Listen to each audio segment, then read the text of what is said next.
Welcome. This is going to be a lessons learned segment.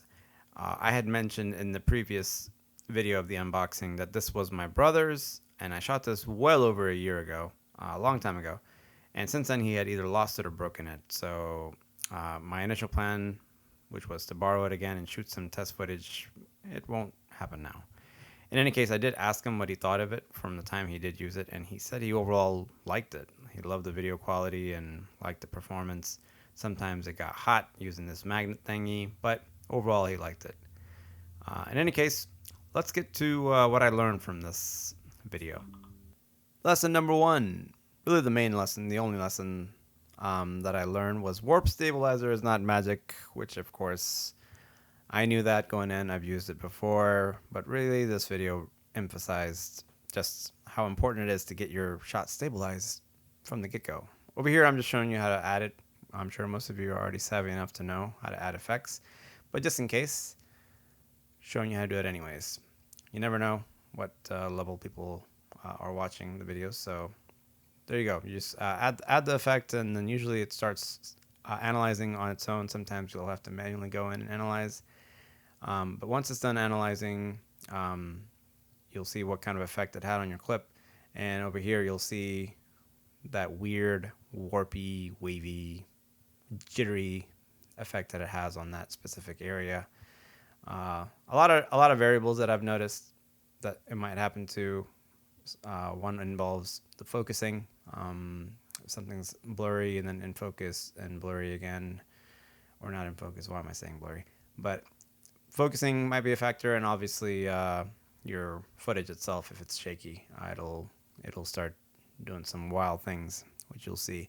But I have noticed if you play around with some settings, you will get some results. As you can see here, it kind of got rid of that weird thing that was going on with the strap, and that worked in this clip. But not everything will work the same depending on what clip you're working with. So I would just recommend, if you're trying to stabilize your footage, play around with all the settings.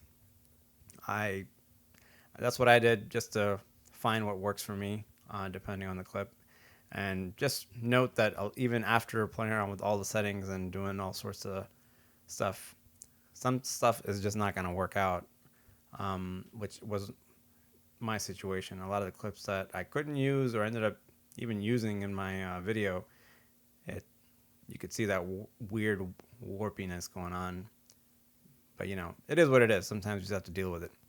And another part of the challenge was the table I was shooting on had little grooves built in, and I was mostly using my skateboard dolly to get these rolling, moving shots.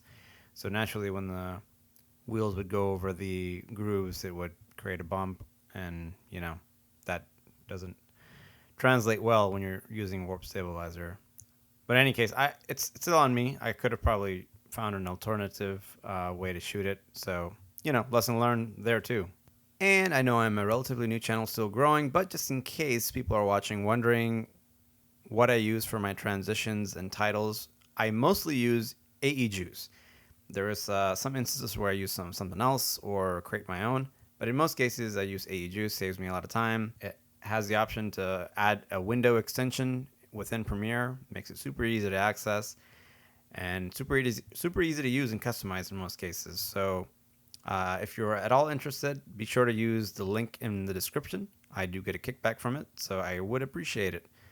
As always, thanks for watching. I do appreciate your time. Let's go get it.